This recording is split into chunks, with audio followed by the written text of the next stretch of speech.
High all unique sols. আজকে জেনে নেওয়া যাক তোমার পার্টনার তোমার ব্যাপারে বা তোমাদের রিলেশনশিপের ব্যাপারে কি ভাবছে।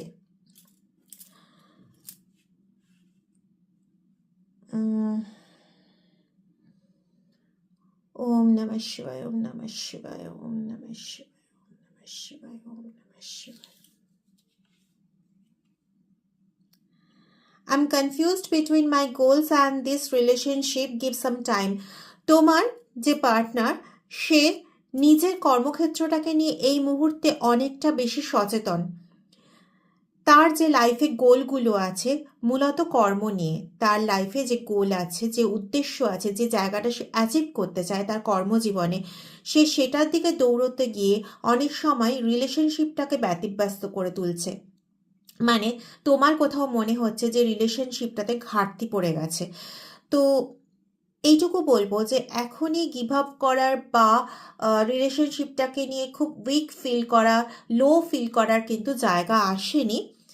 কিছুটা সময় দাও, তোমার পার্টনারকে কিছুটা সময় দাও, তাকে সেই জায়গাটা কিছুটা অ্যাচিভ করে নিতে দাও।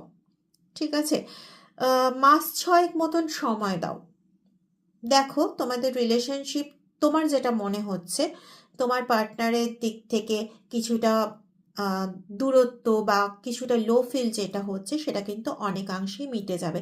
তোমাদের মধ্যে কিন্তু এরকম কোনো ব্যাপার নেই যে রিলেশনশিপ ব্রেকডাউন হতে চায় বা রিলেশনশিপ আর কন্টিনিউ হবে না, এরকম কিন্তু কোনো রকম ব্যাপার নেই। বাট শুধুমাত্র সে একটা কনফিউজড স্টেটে রয়েছে।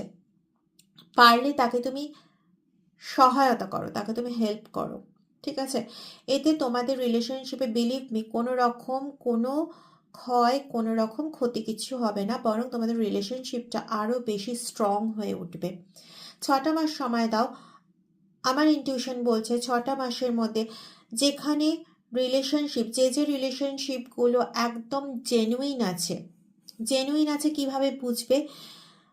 প্রচণ্ড কাজের মধ্যে থাকলেও অন্তত 72 ঘন্টার মধ্যে তুমি 5টা কমিউনিকেশন পাও, এদার মেসেজ না হলে ফোন।